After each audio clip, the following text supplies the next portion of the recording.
ओम नमः शिवाय। नर्मदे हर। प्रवचन चल रहा है कुंडलिनी योग। और अगली वीडियो में हमने बताया था कि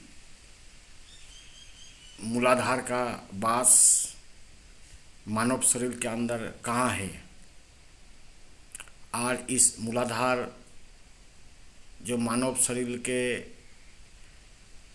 अंडकोश और मलदार के बीच थोड़ा सा जगह खाली रहता है, वहीं पर कुंडलिनी शक्ति और नाग सुषुप्त अवस्था में विराजमान रहता है।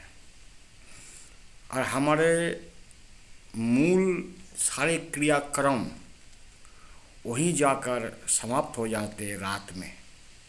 फिर दिन के शुरुआत में वहीं से कर्म शुरू करते हैं।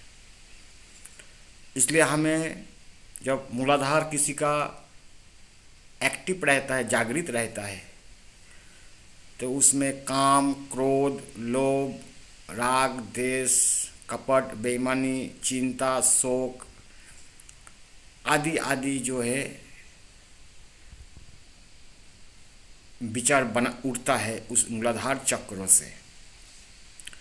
और इस मूलाधार चक्रों के कारण ही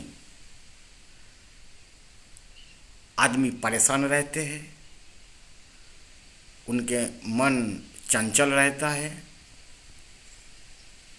विचार विकसित रहता है, कुछ करने का, कुछ पाने का, कुछ दिखाने का ऐसा उसका भाव सदा बना रहता है। इसलिए उसके मन में शांति नहीं मिलता है और सदा चंचल भाव बना रहता है मन के अंदर। क्योंकि मूलाधार जो मूल आधार हमारे शरीर के अंदर जो कुंडलिनी शक्ति नाग के रूप में सांप को शिव के मंदिर में जो दिखाई देते हैं, वो शिव के मंदिर में जो सांप हमारे अंदर में भी वो सांप विराजमान है, वही शक्ति है, वही पावर है मानव शरीर के। जब वो कुंडलिनी शक्ति पूर्ण रूप से खुल जाते हैं, गुरु के पास से खुलते हैं, इतना नहीं खुलता है।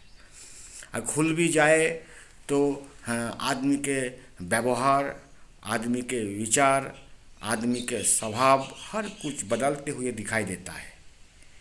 क्योंकि महात्मा गांधी एक बात क्या करते थे कि जब इंसान के मूलाधार जागृत होता है तो काम राम में बदल जाते हैं।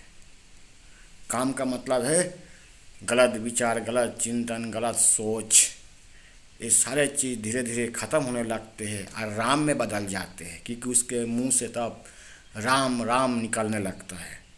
क्योंकि वो कुंडलिनी शक्ति, वो महाशक्ति, वो नाग शक्ति जब मूलाधार को क्रॉस करते हैं, मूलाधार को पार कर जाते हैं, तो वो दूसरा घर में पहुंचते जिसका नाड़ी है, जिसका घर बताया गया है स्वाधिष्ठान केंद्र। इस स्वाधिष्ठान केंद्र जब पहुंच जाते हैं, एक घर को स्टेप करके मूलाधार से स्वाधिष्ठान केंद्र, तो मूलाधार से स्वाधिष्ठान का यात्रा बहुत लंबी है। ऐसा सोचने नहीं है कि बोला और मैंने मूलाधार से स्वाधिष्ठान में पहुंच गए, मणिपुर में पहुंच गए, अनाहत में पहुंच गए, विशुद्ध चक्र में पहुंच गए, आज्ञा चक्र में पहुंच गए, सहस्र श्राब्द में पहुंच गए, ऐसा नहीं। मूलाधार से स्वाधिष्ठान में आने के लिए काफ़ी साधना करना पड़ता है, काफ़ी जप करना पड़ता है, काफ़ी ध्यान करना पड़ता है, काफ़ी शास्त्रों का अध्ययन करके उस मूलाधार में पड़ा हुआ नाग जब अपने विचारों से प्रभावित, अपने विचार जो मूलाधार का जो विचार है उससे ऊपर उठ जाते हैं, अच्छे विचारों में, ऊंचे विचारों में, उच्च कोटि के विचारों में पहुंचते हैं, तब जाके वो अपना घर छोड़ता है और वो स्वाधिष्ठान केंद्र में पहुंच जाते हैं। तो मूलाधार से स्वाधिष्ठान का यात्रा लंबी है। क्योंकि जब भी आप एक घर से दूसरे घर में जाओगे सभी अनजान लगेगा। उसी प्रकार जब मूलाधार से स्वाधिष्ठान में मानव पहुंचते हैं तो उनका एक नया जीवन शुरू होता है स्वादिष्टान केंद्रों में। इसी के साथ आज मैं मूलाधार चक्रों के बारे में थोड़ा सा सत्संग दे दिया कि आप उसको जागृत करें, एक्टिव करें और आपने राम को पाए। ओम नमः शिवाय।